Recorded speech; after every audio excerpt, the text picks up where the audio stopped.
পথ, সেই দিকে যাওয়ার একটা গুরুত্বপূর্ণ পদক্ষেপ, ভেরি ইম্পর্ট্যান্ট আজকের এই দিনটি।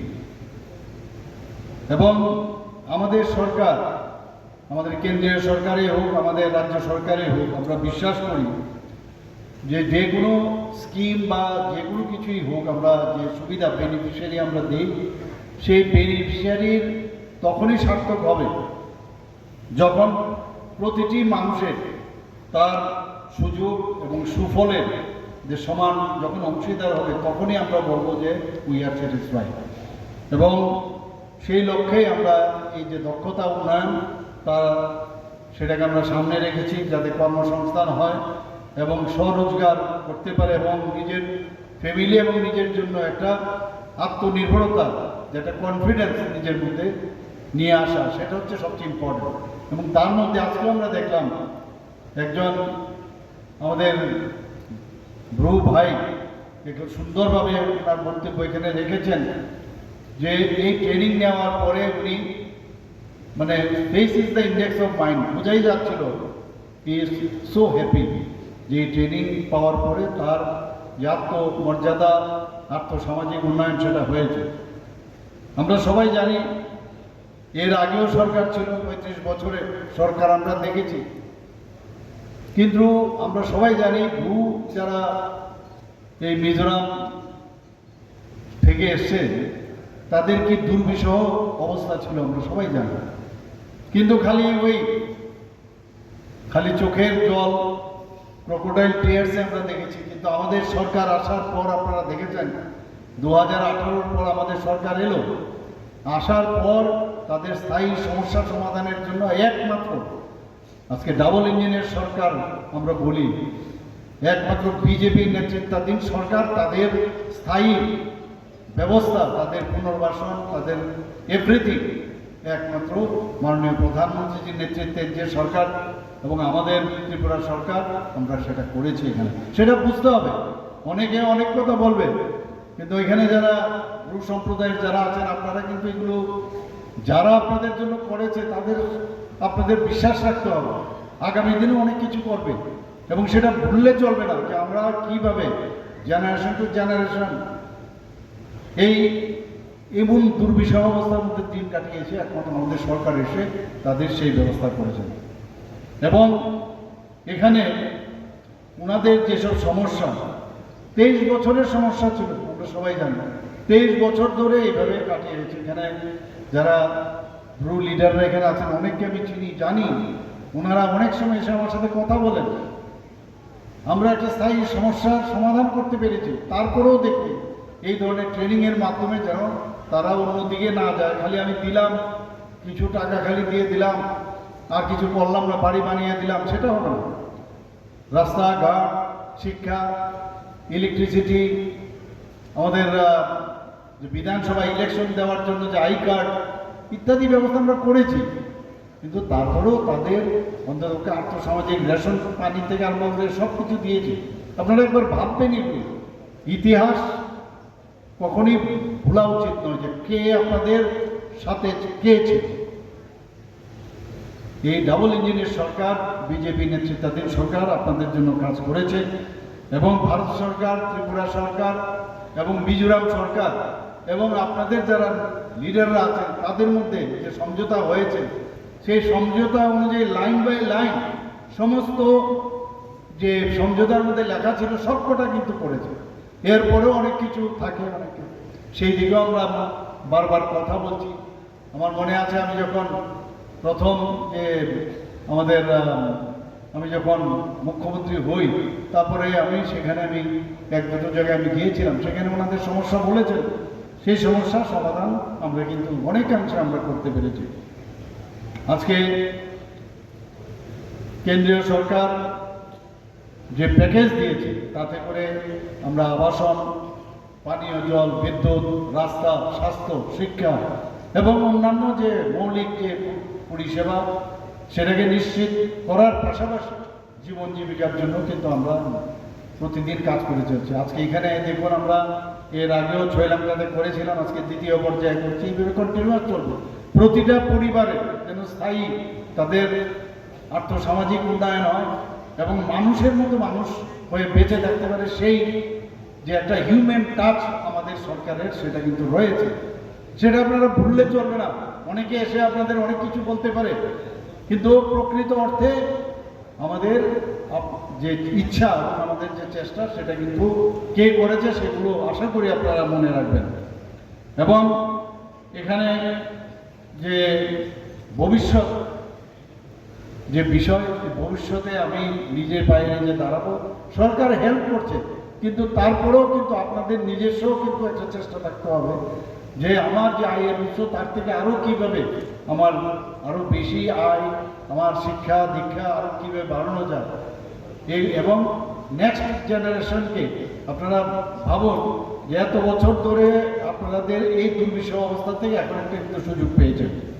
তো আমার মনে হয় যে এই ধরনের যে স্কিল ডেভেলপমেন্টের মাধ্যমে যেভাবে পুনর্বাসন দেওয়া হচ্ছে, আগামী দিন আমাদের যে ছেলে মেয়েরা তারা নিশ্চয়ই সেই সুযোগের সদ্ব্যবহার করবে। আমি যখন এখানে ঢুকছিলাম আমি দেখছিলাম বিভিন্ন যে স্টলগুলো এখানে লাগানো হয়েছে, এবং বিভিন্ন স্টলে দে ওয়ার ভেরি হ্যাপি যে না আমরা যে কাজ করছি, কাজের এই যে ট্রেনিং নিয়েছি তাতে করে আমাদের অনেক সুযোগ সুবিধা হয়েছে।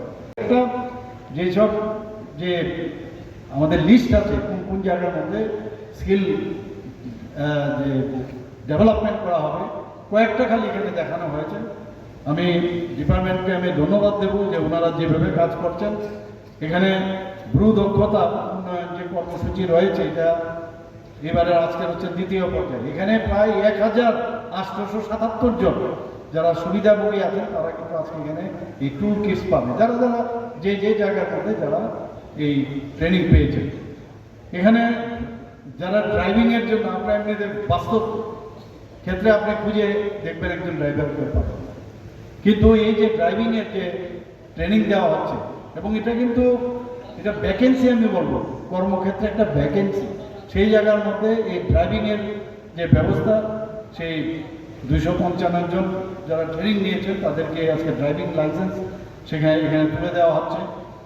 এবং এই কর্মসূচির যে মূল উদ্দেশ্য আমি যেটা আগেও বলেছি যে সুস্থায়ী একটা জীবিকা অর্জনের যে ব্যবস্থা, একজন ফ্যামিলির একজন দক্ষ সদস্য হওয়া প্রয়োজন। সে নিজে দক্ষ হবে, আবার ফ্যামিলির আরেকজনকে করবে, বা অন্য ফ্যামিলির অন্যকেও শেখাবে, আরও এন্টারপ্রেনার হতে পারে, সেই ব্যবস্থাটা যেন আমরা থাকি। আজকে আমরা জানি যে মেইন যে আমাদের 4টা ডিস্ট্রিক্ট, ধলাই উত্তর ত্রিপুরা, গোমতী দক্ষিণ ত্রিপুরা, এইগুলোকে আমি যখন মুখ্যমন্ত্রী হয়েছি, হওয়ার পরে আমি যখন চিফ সেক্রেটারি থেকে আরম্ভ করে আমাদের যারা সেক্রেটারিরা অন্যান্য দপ্তরের ছিল তাদের সাথে আমি বারবার কথা বলছি যে কেন ওদের পুনর্বাসনকে আরও বেশি তাড়াতাড়ি অ্যাক্টিভেট করা যাবে না। এবং খুব অল্প সময়ের মধ্যে আমরা যে 12টা জায়গায়, টোটাল 12টা জায়গার মধ্যে আমরা মোরাললেস সেখানে তাদের পুনর্বাসন দিয়েছি। এবং দিল্লিতে গিয়ে যখন আমরা কয়েকবার আমরা গেছি, সেখানে গিয়ে প্রেজেন্টেশনের মাধ্যমে আমরা যখন দেখালাম, সেখানে মাননীয় গৃহমন্ত্রী উনি আহ্বান করেছেন কি হচ্ছে এটা কি আমরা দেখি এখানে এত ডিলে হচ্ছে কেন। সেখানে যখন দেখালাম উনিও সাবাসী দিলেন যে স্টেট গভর্নমেন্ট কত অল্প সময়ের মধ্যে তাদেরকে এই সমস্ত পুনর্বাসনের ব্যবস্থা আমরা করেছি।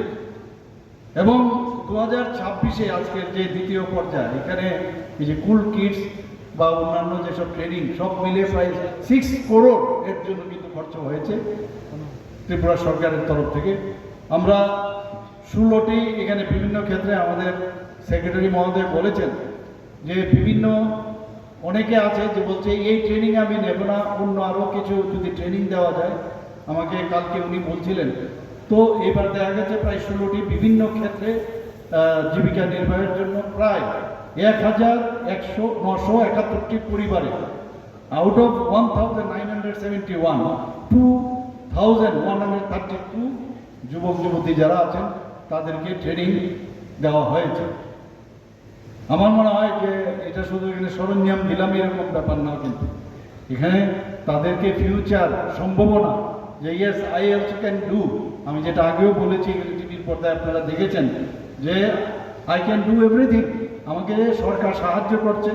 এবং আমার জীবনের যে সম্ভাবনা, আমার আমি যে বাড়িতে আছি সেই বাড়ির এবং আমার ফ্যামিলির যে সম্ভাবনা, সেই সম্ভাবনাতে স্বরোজগার হওয়ার যে সুবিধা আমাদের সরকার দিয়েছে, সেই দক্ষতাকে কাজে লাগিয়ে একদম পরিবারের আয় বৃদ্ধি আমি করবই, এবং আত্মমর্যাদা থাকবো, সমাজে থাকবো, আমার সেলফ রেসপেক্ট থাকবে, কারোর দয়ায় আমি থাকতে চাই না। এই বিষয়টা কিন্তু ভেরি ইম্পর্টেন্ট। আমরা চাই আমাদের যুব সমাজ যারা আছেন, খালি প্রায়ই দেখি খালি চাকরি চাকরি, কিন্তু এখানে চাকরির বাইরেও আমরা দেখেছি। আমার মনে আছে আমি যখন ডাক্তারি পাস করে এসেছি, তখন অনেকে বলছে যে যখন বাইরে আমাদের বন্ধু বান্ধবদের সাথে আমি কথা বলতাম, তখন বলছে যে আপনি কি করেন। তখন আমি প্রায় 8 থেকে 9 বছর প্রাইভেট প্র্যাকটিস করতাম। তো আমি তো ওখানে আমি এন্টারপ্রেনার বলতে গেলে, কিন্তু যখন আমি চাকরিতে 9 বছর পরে যে কোনো কারণে আমার যুক্ত হয়েছে, হওয়ার সুযোগ ঘটেছিল, বাইরে যখন আমি গিয়ে বললাম যে আমি চাকরি করি, তো ওরা ধরে নিয়েছে চাকরি করি মানে ভালো ডাক্তার না। কারণ চাকরিতে তার নিজের যে আরো বেশি দক্ষতা বাড়ানোর যে বিষয় সেটা থাকে না। মানে যতক্ষণ আমরা বাইরে out of this government service আমরা থাকবো, তাতে করে অনেক বেশি কাজের সুবিধা হবে। কাজে আগামী দিন যারা কাজ করছে এন্টারপ্রেনার হবে, অন্যদেরও চাকরির সুবিধা দেবে, সেটা আমার মনে হয় এই জিনিসটার জন্যই কিন্তু আমাদের সরকার আপনাদেরকে সহায়তা করছে। জুন 2025, যেটা আমি বলছিলাম যে প্রথম পর্যায়ে যখন সমাপ্ত হয়, সেখানেও প্রায় 8 কোটি টাকা আমরা খরচ হয়েছে। সেখানেও প্রায় 2317টি পরিবারে 2989 যারা যুবক যুবতী আছেন তাদেরকে ট্রেনিং দেওয়া হয়েছে। 90 জন সুবিধাভোগী মজুরি ভিত্তিক কর্মসংস্থান তো হয়েছে, কিন্তু পাশাপাশি প্রায় 1489 জন স্বরোজগার নিজেরা কিন্তু রোজগারে করে আয় বাড়িয়েছে।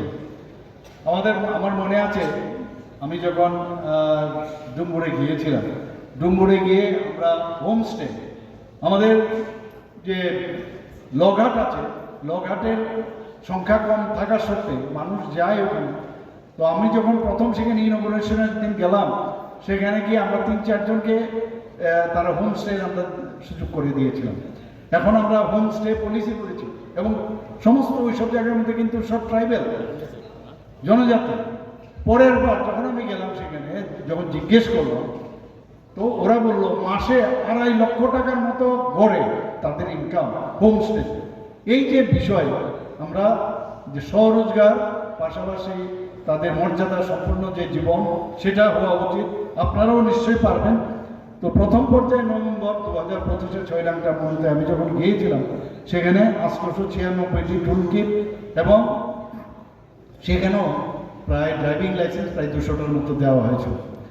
এই যে দুটো পর্যায়ে, ফার্স্ট ফেজ এবং সেকেন্ড ফেজ, এখন পর্যন্ত প্রায় 4318টি পরিবারকে আমরা 5100 জনের মতো বেশি যুবক যুবতী যারা আছেন তাদেরকে আমরা ট্রেনিং ডিপার্টমেন্ট থেকে দেওয়ার ব্যবস্থা করেছি। প্রাণী পালক, কৃষি এবং সংশ্লিষ্ট যে ক্ষেত্র, নির্মাণ কাজ, বস্ত্র তৈরি, পরিবহন এবং পুনর্বীকরণ শক্তি এবং পরিষেবা ক্ষেত্রে বিভিন্ন, যেটা আমি বললাম যে সেখানে প্রশিক্ষণ দেওয়া হচ্ছে।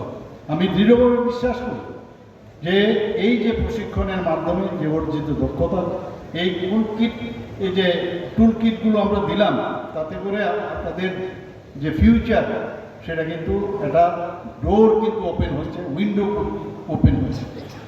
আমাদের এই যে দপ্তর স্কিল ডেভেলপমেন্ট, তাদের থেকে আরও কয়েকটা বিষয় আমরা করেছি। এর মধ্যে Dhaleshwar Ramakrishna mission school of language and centre of human excellence, যে বাইরে অনেক সময় দেখা যায় যে আমাদের ছেলেমেয়েরা বিদেশে কিন্তু অনেক আমাদের হিউম্যান রিসোর্সের খুব প্রয়োজন।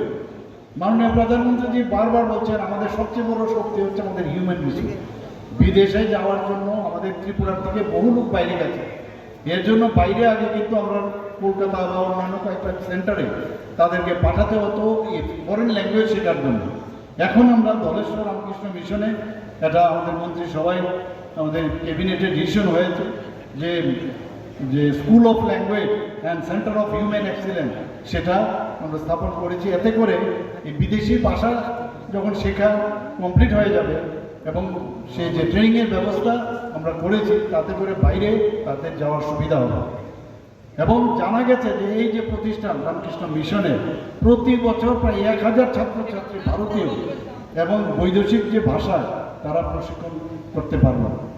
বর্তমান সময়ে শিল্প বিষয়ক ক্ষেত্রে আর্টিফিশিয়াল ইন্টেলিজেন্স এবং মেশিন লার্নিং এবং ডিজিটাল মার্কেটের মতো বিষয় প্রশিক্ষণ দেওয়ার লক্ষ্যে দক্ষতা উন্নয়ন বিভিন্ন IIT, the national stock exchange, SCL এবং ল্যান্ড পোর্ট অথরিটি অফ ইন্ডিয়ার সাথে আমাদের যৌথভাবে প্রশিক্ষণ কর্মসূচির ব্যবস্থা করা হয়েছে।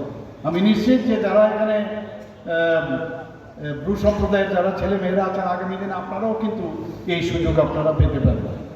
আমাদের স্টেটেরও কিছু ফ্ল্যাগশিপ স্কিম আমরা কিন্তু করেছি। মুখ্যমন্ত্রী দক্ষতা উন্নয়ন প্রকল্পে এখন পর্যন্ত প্রায় 12,000 যারা ইউথ আছে তাদের স্কিল ট্রেনিং সম্পন্ন হয়েছে এবং আপনারা জেনে খুশি হবেন বর্তমানে প্রায় 1,750 জন আরও সেখানে প্রশিক্ষণ নিচ্ছে। বেশি যারা প্রার্থীরা রয়েছেন তাদের কর্মসংস্থান হয়েছে। বিরোধী দলেরা প্রায় চিৎকার করেন কোথায় চাকরি কোথায় চাকরি, আর এগুলো কর্মসংস্থানের কথা আমরা বলেছি এবং প্রপার কর্মসংস্থানের ব্যবস্থা আমরা করছি এবং ওনাদের এই কাজই হচ্ছে যে কোথায় খালি চাকরি দেওয়া, হ্যান্ড টু মাউথের কাজ, এই যে আপনার সারা জীবন ধরে আমরা এগুলোও দিচ্ছি। প্রায় 21,000-এর মতো ডাইরেক্ট চাকরি আমরা অলরেডি আমাদের সরকার আসার পর দিয়েছি। প্রায় 5 থেকে 5,500 আমাদের যে বিভিন্ন কন্ট্রাকচুয়াল সেখানেও চাকরি দিয়েছে। একদিকে চাকরির ব্যবস্থা হচ্ছে, আবার আরেকদিকে স্কিল ডেভেলপমেন্টের মাধ্যমে কর্মসংস্থানের সুযোগ আমরা করেছি। আমাদের স্টেটে রাজ্যব্যাপী যে জব ফেয়ার যে মাঝে মাঝে হয় সেখানে প্রায় 43 কোম্পানি যারা এই স্কিল ডেভেলপমেন্টে তার দক্ষতা অর্জন করেছেন তাদের সাথে যুক্ত হয়েছেন, তারা চাকরি পেয়েছে এবং চলতি এই বছরের অর্থ বছরে 735-টিরও বেশি চাকরির সুযোগ সেখানে হয়েছে। ত্রিপুরার 914 জন অ্যাপ্রেন্টিস এবং 184 জন ইন্টার্ন যারা আছেন বিভিন্ন নামি দামি যে সংস্থা সেখানে তারা চাকরি পেয়েছেন। আমরা দক্ষতা উন্নয়ন দপ্তরকে আমি অনুরোধ করবো যারা প্রশিক্ষণ পাচ্ছেন যুবক যুবতীরা তাদের উপর আরও বেশি গুরুত্ব দিতে হবে। খালি করলাম তা না, তাকে যাতে কাজের সুবিধা হয় এবং তাদের আগ্রহ যেটা করেছেন যে বলছে যে আমি এই স্কিল ডেভেলপমেন্টটা চাই না ওইটা চাই, সেইগুলো যাতে বাজারের সাথে সামঞ্জস্য রেখে যেখানে যা প্রয়োজন আছে সেইভাবে তাদের যেন স্কিল ডেভেলপমেন্ট বাজারের চাহিদা অনুসারে সেইভাবে যদি করা হয় তাহলে আমাদের ছেলেমেয়েরা স্কিল ডেভেলপমেন্টের মাধ্যমে সেই সুযোগটা পাবে। কারণ এই প্রশিক্ষণ যখনই হবে এবং তার সাফল্য তখনই তার পূর্ণতা পায় যখন তার একটা স্থায়ী জীবিকা এবং কর্মসংস্থানের পথ পায়। আমি পাস করলাম, আমি সব কিছু জেনে আসলাম, তারপর আমার কর্মসংস্থানে সেটার রেজাল্ট ওরিয়েন্টেড যদি না হয় তাহলে কিন্তু একটা ডিপ্রেশনের বিষয় দেয়, সেটিকে যেন না হয়।